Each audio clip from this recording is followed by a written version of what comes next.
Boa noite, pessoal. Bom dia para quem vê durante o dia, boa tarde, enfim, dependendo do horário que tu for assistir esse vídeo. Tudo bem com vocês? Vamos falar, eu andei pensando, acho que vou fazer uma tríade aí para falar um pouquinho sobre o STF, né? O pessoal vai perguntando e a gente está num momento político onde o STF tem sido bastante acionado e bastante criticado, né? E por que isso? Né? Às vezes a gente acaba se deixando levar por argumentos de ordem política, de ordem ou enfim, por uma escolha pessoal, por um partido, enfim. E aqui a nossa ideia não é essa. Nossa ideia é trazer dados concretos, enfim, né? A nossa ideia é trabalhar com o direito, né? A gente sempre fala em sala de aula que a gente tem que cuidar porque o direito é uma técnica, né? O direito é uma ciência, né? É uma ciência autônoma, isso é fundamental, né? O direito tem uma autonomia e essa autonomia tem que ser preservada, né? Então, claro que a discordância é importante, mas se chegar ao ponto de falar vamos fechar as portas do STF, isso não é a solução democrática para se resolver o problema, né? Então vamos falar rapidamente, né? Ou vamos tentar traçar a linha do tempo e mostrar para vocês o porquê que o STF tem o poder que ele tem hoje no Brasil. Aí é importante a gente retomar, né, aquela linha histórica onde nós temos a transição do Estado absolutista, né, para o Estado moderno, né? Então nós tínhamos o rei, né, o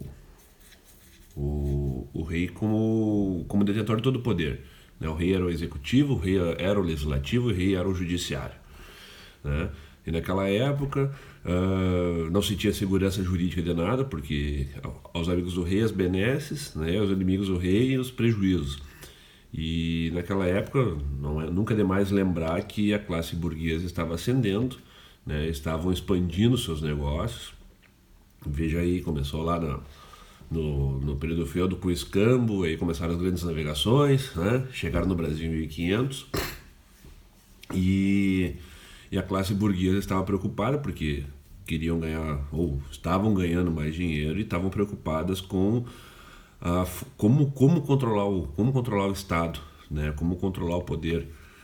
E então Montesquieu lá propôs a teoria da tripartição de poderes, e com a teoria da tripartição de poderes criou-se o poder legislativo, executivo e judiciário, né? Para quem é meu aluno já está cansado de ouvir falar sobre isso, né? Mas na época do Estado liberal, né, nós tínhamos mínima intervenção estatal e naquele momento o polo de tensão, costumo dizer, né, o polo de tensão no sentido de que qual era o poder mais importante, entre aspas, por assim dizer. Naquela época o poder mais importante era o legislativo, né? Afinal, a classe burguesa ascendente queria ter a segurança jurídica, né? Vejam que isso aí nós estamos falando lá de 1700, né? Nós estamos em 2019 e a gente continua falando, nós temos problemas de segurança jurídica, né? Claro que o problema se alterou, mas nós continuamos com de novo, né, entre aspas, insegurança jurídica.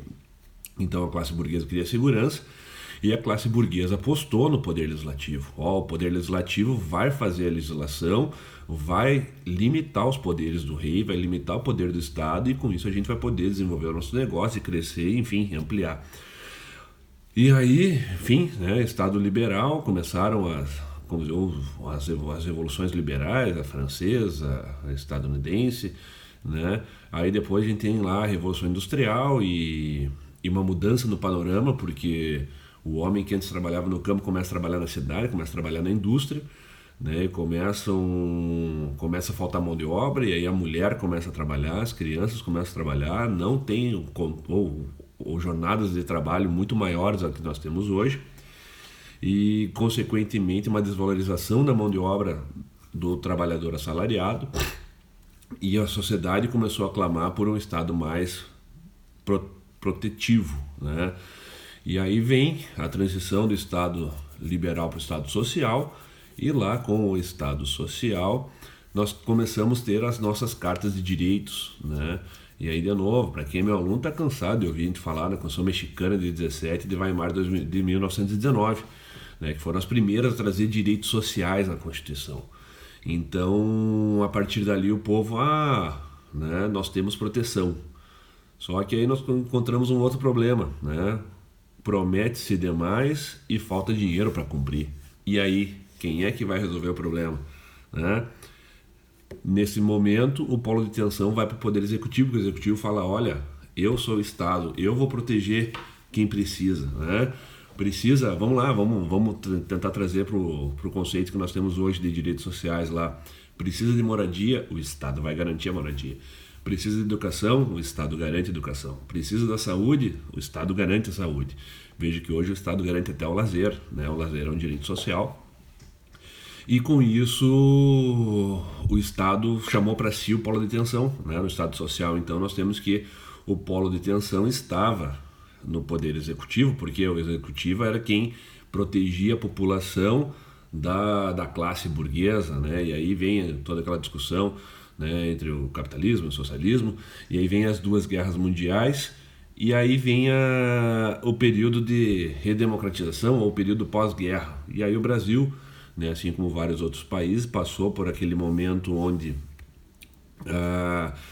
tiveram-se governos totalitários, né? O governo militar perdurou no Brasil por alguns anos e a redemocratização começou a acontecer depois lá da queda do governo militar. E a nossa Constituição traz lá de novo, né? A separação de poderes, e aí nós temos uma primeira grande sacada, né? O professor Lênio Streck sempre fala que o Brasil, né, e os países da América Latina como um todo são países de modernidade tardia. Como assim modernidade tardia, Guilherme? Acabou a guerra, né? Mostrou-se toda a devastação humana que aconteceu, e os países, em especial os países os países de primeiro mundo, no processo de democratização passaram pelo que foi autoproclamado nos Estados Unidos pelo estado de welfare state, o estado de bem-estar social, né? Então, quantos países de primeiro mundo estavam passando pela democratização, em países como o Brasil não se tinha esse movimento, né? E acabou que nós inchamos o Estado, né? Nós inchamos o Estado ou o Poder Executivo como um todo, e o Poder Executivo não consegue cumprir, assim como hoje não consegue cumprir, né? E vejo que isso aí são pautas políticas constantes, né? Vamos trazer para a realidade aqui de Santa Maria. Qual é o problema da saúde, o problema da educação, né? Na sua cidade e também, né, para quem não é daqui de Santa Maria, sabe que a pauta política, educação, segurança, né? E são pautas que o Estado, o Poder Executivo chamou para si e não está conseguindo cumprir. E em razão desse não cumprimento, a população como um todo começou a apostar no Poder Judiciário, porque o Poder Judiciário tornou-se a última ratio, né?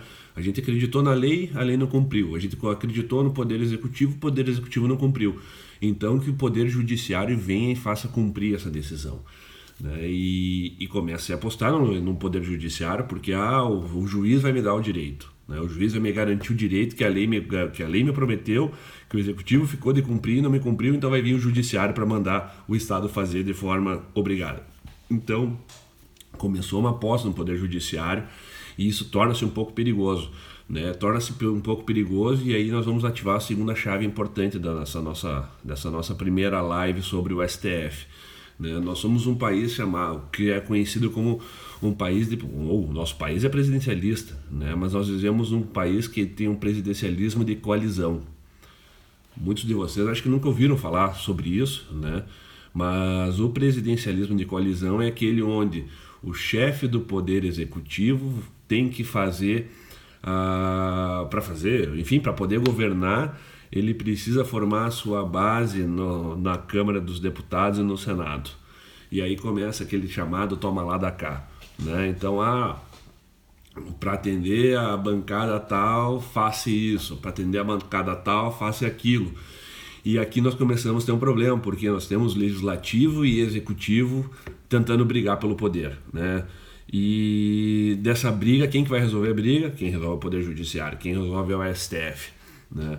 Então nós temos uma aposta hoje muito grande no STF, e o STF tem sido chamado a responder por coisas que talvez não deveria responder, né? Mas a nossa realidade brasileira não está dando, ou não está deixando margem para que se resolva de uma outra forma. Então a população brasileira apostou muito no STF, né? Vejamos lá, desde a época da lei da ficha limpa, aí começou todos os problemas com Lula, com a Dilma, com o Temer, e o STF, o STF, o STF, só, né? Por quê? E por que essa pós no STF? Porque vai dizer lá na Constituição que compete ao STF a guarda da Constituição, né? Então por isso a gente tem o polo de tensão hoje é o Poder Judiciário, né? As pessoas ainda apostam no Poder Judiciário como salvaguarda dos seus direitos ou como salvaguarda da democracia, né? Então nós temos essa situação nos dias de hoje e que a gente começa a ter problema, né? Porque hoje um problema porque hoje a teoria da decisão ela está sendo mal discutida, né? E aí a gente trabalha em sala de aula sobre, né, sobre alguns conceitos, e aí eu comecei a live falando, olha, o direito é uma ciência autônoma, né? O direito tem uma autonomia e o direito tem uma teoria da decisão. E essa teoria da decisão tem que ser respeitada, né? E aí vem doutrinadores como Ronald Dworkin, né, falar em coerência e integridade, né? Um juiz, um ministro do STF não está lá para dar a opinião dele, né? Não está para fazer o que ele acha que ele tem que fazer. Ele está lá para dizer o direito naquele caso concreto. E ele vai dizer esse direito como? A partir de um raio que vai aparecer na frente dele? Não, né? Ele vai dizer a partir da legislação posta, porque o direito é íntegro, né? O direito ele é a moral institucionalizada, a vontade popular, por meio de seus representantes, fazem as leis, e essas leis têm que ser cumpridas, né? Então hoje fala-se tanto, e eu não estou dizendo que eu não acho que não exista, né? Mas tá uma roubalheira escancarada, ninguém faz nada, né? É a legislação que nós temos hoje, né? Soltou esse, soltou aquele, é a legislação que nós temos. Se nós queremos alterar a legislação, que a gente utiliza os meios democráticos, né? Vota no candidato que atende os teus interesses, ou que a pauta dele é a mesma que tu acredita ser a correta para o país, vota nele, ele vai fazer a legislação vai ser alterada e bola para frente, né? Então nós temos essa coalizão, né? O presidencialismo da coalizão. Aí nós temos o problema que o STF é chamado para resolver, e aí os ministros, muitas vezes, né, eles não respeitam o direito como uma ciência autônoma e uma ciência íntegra, né? E aí é tema para outras lives, né? O juiz decidiu por um critério religioso, o juiz decidiu por um critério moral, o juiz decidiu por um critério econômico. Não, o juiz não tem que utilizar esse critério. O critério do juiz é o direito, e em última ratio é a Constituição Federal. Afinal, o STF é o guarda da Constituição, então o mínimo que se deve esperar dele é que ele aplique a Constituição, né? Então o direito é íntegro e ele tem que ser coerente. E aí Dworkin faz uma analogia bem interessante, né, quando ele diz que o direito que a atividade do magistrado, né, seja ele juiz, ministro, ele é um romancista, né? Um romancista, como assim, Guilherme? Um romancista, a ideia de um romance em cadeia, né? É uma história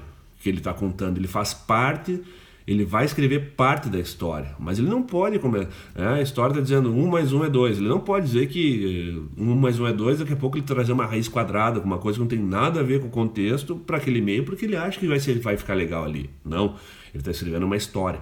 Então o ministro do STF, ou o STF, o juiz, né, ele é um romancista, né? Ele tem que ver o que está sendo feito historicamente no direito, né? Então atender critérios de coerência, critérios de integridade, critério de fundamentação das decisões, e nisso o novo Código de Processo Civil trouxe um grande avanço, né?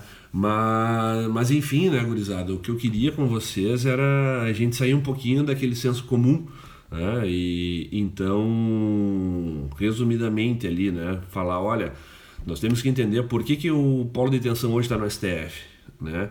No Estado liberal apostou-se no legislativo, no Estado social apostou-se no executivo, e hoje no Estado Democrático de Direito aposta-se no Poder Judiciário, né? Mas nós temos um problema muito grande com a teoria da decisão e como se decide e quem decide, né? Na próxima live que nós vamos fazer, provavelmente no próximo domingo, para tratar exclusivamente do STF, né? Nós vamos falar um pouquinho do porquê, né? Nós vamos aprofundar um pouquinho mais no STF em si, né? Questão de composição, questão de tempo de mandato, né? Formas de eleição.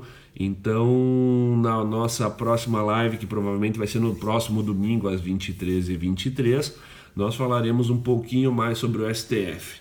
Mas enfim, fica essa primeira parte, né? Essa primeira pílula sobre o STF, e aguardo vocês no próximo domingo e aproveito a oportunidade para desejar a todos uma boa semana, de bons trabalhos, bons estudos, e em seguida eu vou estar postando a nossa agenda semanal. Tá? Essa semana, salvo engano, terça-feira nós temos revisão de direito previdenciário, quarta-feira nós temos revisão de teoria geral do processo, quinta-feira nós vamos ter uma live especial, né? Um baita convidado, um super cara, que vai estar falando conosco por alguns instantes sobre uma temática que vai ser mantida em segredo por enquanto.